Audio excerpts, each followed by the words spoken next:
this class we are going to start chapter number 1 part 1 जिसका नाम है Definition of Business and Related Concepts। Finally business की definition आ गई, but wait, सबसे पहले हम डिस्कस करेंगे डेफिनेशन ऑफ सिस्टम, उसके बाद हम बात करेंगे डेफिनेशन ऑफ ऑर्गेनाइजेशन और अल्टीमेटली हम डिस्कस करेंगे डेफिनेशन ऑफ बिजनेस। देखें, परेशान नहीं हो, बिजनेस की डेफिनेशन हम इसी क्लास में कवर करेंगे और बहुत अच्छी तरीके से कवर करेंगे।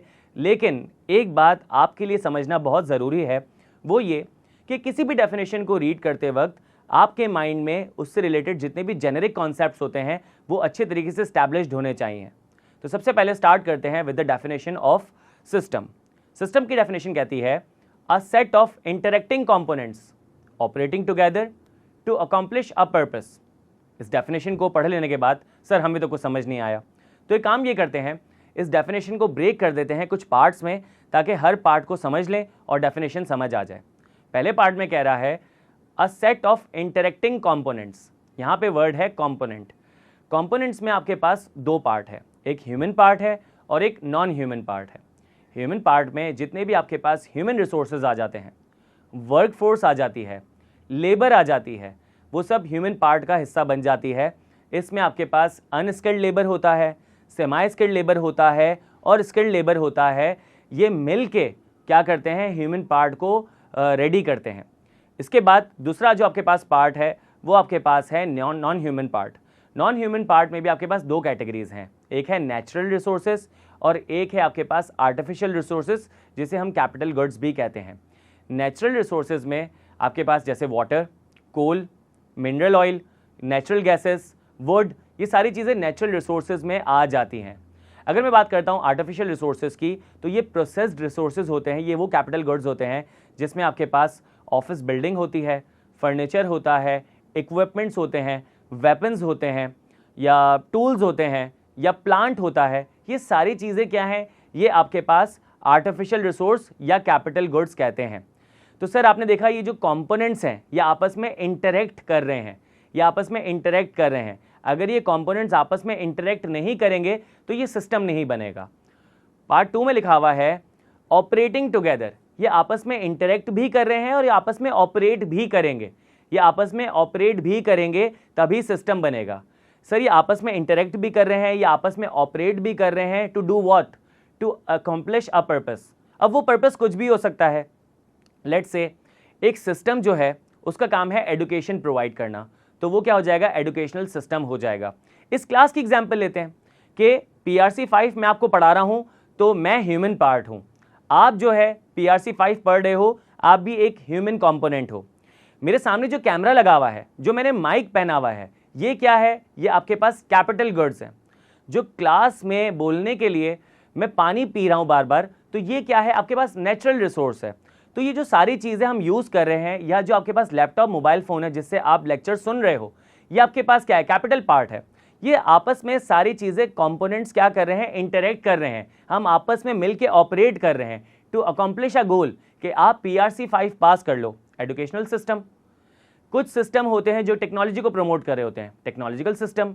कुछ सिस्टम होते हैं जो इन्फॉर्मेशन इम्पार्ट कर रहे होते हैं, इन्फॉर्मेशन सिस्टम। सर ये भी तो इन्फॉर्मेशन सिस्टम की एक कैटेगरी है कि मैं आपको इन्फॉर्मेशन इम्पार्ट कर रहा हूं, आप इन्फॉर्मेशन रिसीव कर रहे हो, उस इन्फॉर्मेशन को प्रोसेस कर रहे हो और जाके पेपर दे दोगे, तो इसका मतलब है इन्फॉर्मेशन सिस्टम।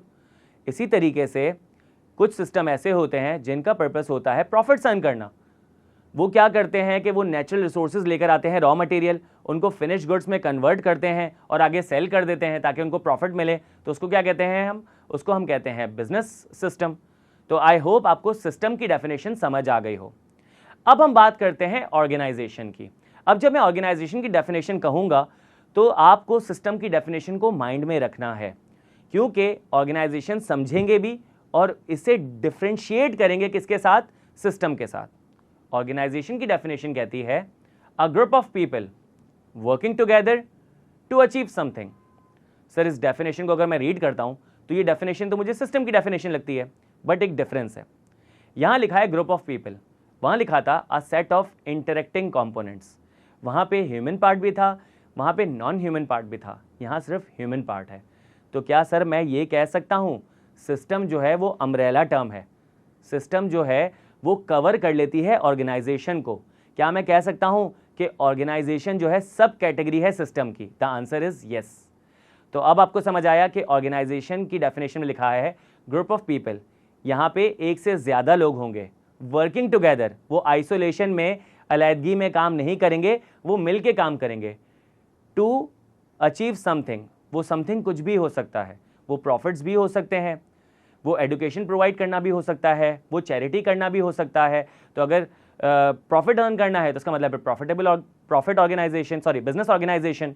या फिर अगर उसका पर्पस ये है कि एजुकेशन प्रोवाइड करनी है तो एजुकेशनल ऑर्गेनाइजेशन, चैरिटी करनी है चैरिटेबल ऑर्गेनाइजेशन। तो यहाँ पे भी जो है वो कुछ ना कुछ पर्पस अचीव हो रहा है, लेकिन पर्पस अचीव करने के लिए यहाँ पे क्या चाहिए है? सिर्फ आपको चाहिए ग्रुप ऑफ पीपल। अगर आपके पास जो है वो नॉन ह्यूमन पार्ट नहीं है तो ऑर्गेनाइजेशन, और अगर नॉन ह्यूमन पार्ट इन्वॉल्व हो जाता है तो सिस्टम। अब आ जाते हैं डेफिनेशन ऑफ बिजनेस। अगर आपको ये दो डेफिनेशन समझ आ गई हो तो अब हम स्टार्ट करते हैं डेफिनेशन ऑफ बिजनेस। फाइनली लिखा है a business is an organisation that strives for profit by providing goods and services desired by its customers. Sir कुछ समझ नहीं आया, कोई बात नहीं, मैं आपको एक एक वर्ड एक्सप्लेन करूंगा और उन सब वर्ड्स को जब इंटीग्रेट करेंगे तो हमें कंप्लीट डेफिनेशन समझ आ जाएगी। अब business is an organisation, organisation की डेफिनेशन तो सर मैं समझ चुका हूं। ऑर्गेनाइजेशन की जो डेफिनेशन है वो कहती है ग्रुप ऑफ पीपल।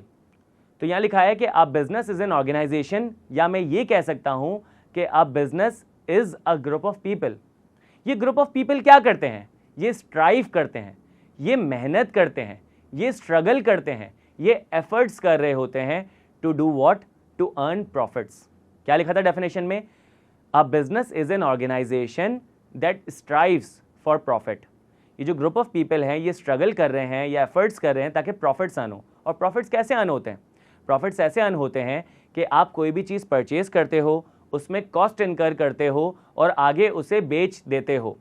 तो जो आपने कोई प्रोडक्ट आपने बाय किया है उस पर आपने कोई कॉस्ट इनकर की है तो उसे हम कहते हैं कॉस्ट प्राइस। फिर आप क्या करते हो? उस पर कोई अमाउंट लगा के उसे बेच देते हो, उसे हम कहते हैं सेलिंग प्राइस। तो सेलिंग प्राइस में से अगर आप कॉस्ट प्राइस माइनस कर देंगे तो आपके पास प्रॉफिट आ जाएगा। अगर आपकी सेलिंग प्राइस कम है, कॉस्ट प्राइस ज़्यादा है तो लॉस भी हो सकता है। लेकिन कौन बिजनेस चाहता है कि लॉस हो? तो इसीलिए बिजनेस स्ट्राइव करती है for profits not for losses. और सर प्रॉफिट किस तरीके से अर्न करती है? आप अपनी सराउंडिंग में जितने भी बिजनेसेस देखेंगे ना, वो दो में से कोई एक चीज़ या दोनों चीज़ें प्रोवाइड कर रहे होंगे। वो होंगे फिजिकल प्रोडक्ट या नॉन फिजिकल प्रोडक्ट। अगर मैं फिजिकल प्रोडक्ट की बात करूं तो उसे हम कहते हैं गुड्स। अगर मैं नॉन फिजिकल प्रोडक्ट की बात करूं तो उसे हम कहते हैं services.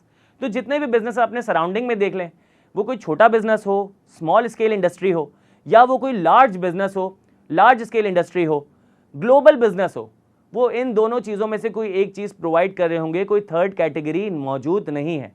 Bye providing goods and services, फिर लिखा है डिजायर्ड बाय इट्स कस्टमर्स। देखें वर्ड है, फोकस किया है मैंने डिजायर पे। देखिए किसी भी रीजन में, किसी भी कम्युनिटी में, किसी भी एरिया में आप कोई भी गुड्स एंड सर्विसेज सेल करेंगे ना, तो हमेशा याद रखिएगा कि वो गुड्स एंड सर्विसेज होने चाहिए जो उस एरिया में, उस रीजन में डिजायर की जा रही हो या डिमांड की जा रही हो। अगर आप कोई ऐसा प्रोडक्ट लेकर आ जाते हो जो उस पर्टिकुलर रीजन या एरिया में ना डिजायर किया जाता है ना डिमांड किया जाता है, उनकी प्रेफरेंस ही नहीं है, उनका रिलीजन ही अलाउ नहीं करता, उनका कल्चर अलाउ नहीं करता, तो किसी भी वजूहात की वजह से आप कोई ऐसा प्रोडक्ट ले आते हो मार्केट में जो डिज़ायर नहीं किया जाता, तो इसका मतलब यह है कि आपका बिजनेस सस्टेन ही नहीं करेगा, आपका बिजनेस बंद हो जाएगा। तो इसका मतलब है कि फ्रॉम द स्टार्ट वो बिजनेस था ही नहीं। तो यहाँ कीवर्ड है desire, desired bye its customer. यहाँ पे एक और वर्ड आ रहा है कस्टमर। ये वो इंडिविजुअल्स हैं, ये वो स्टेक होल्डर्स हैं जिन्हें डेफिनेशन में रखा गया। जब मैंने आपको बिजनेस का स्कोप बताया था, मैंने आपको कहा था कि एज कस्टमर्स आप बिजनेस से परचेजेस कर रहे होते हो, तो आपको पता चला कि बिजनेस का इम्पैक्ट आपकी लाइफ में इतना है, इस हद तक है कि आपको एज इंडिविजुअल डेफिनेशन के अंदर डाल दिया गया। डेफिनेशन में और कोई स्टेक होल्डर डायरेक्टली नज़र नहीं आ रहा और कोई कनेक्टेड पर्सन डायरेक्टली नज़र नहीं आ रहा, सिर्फ कस्टमर नज़र आ रहा है। तो इसका मतलब है कि आपकी पर्सनल लाइफ को कितना ज़्यादा इन्फ्लुएंस करती है बिजनेस, कि उन्होंने कस्टमर को डेफिनेशन के अंदर रखा हुआ है। कस्टमर्स वो इंडिविजुअल्स, वो ग्रुप ऑफ पीपल या वो ऑर्गेनाइजेशंस होती हैं जो बिजनेसेस से गुड्स एंड सर्विसेज खरीदती हैं और बदले में बिजनेसेस को पैसे प्रोवाइड कर रही होती है, जिससे बिजनेस प्रॉफिट अर्न कर रहा होता है। तो अगर मैं डेफिनेशन को एक दफा फिर से रीड करूं, a business is an organisation that strives for profit by providing goods and services desired by its customers. तो अब आप डेफिनेशन रीड करते हो तो आपको आइडिया हो जाएगा कि बिजनेस वो ऑर्गेनाइजेशन है जिसका पर्पस होता है प्रॉफिट अर्न करना। तो सर, जिस बिजनेस का पर्पस प्रॉफिट अर्न करना नहीं होता वो कौन सी ऑर्गेनाइजेशन होगी? वो होगी नॉट फॉर प्रॉफिट ऑर्गेनाइजेशन।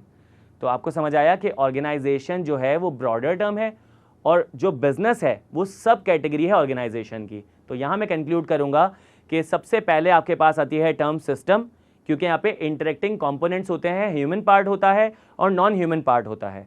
उसके बाद आपके पास आ जाता है ऑर्गेनाइजेशन। ऑर्गेनाइजेशन सब कैटेगरी है सिस्टम की, यहाँ पे सिर्फ ह्यूमन पार्ट आ जाता है।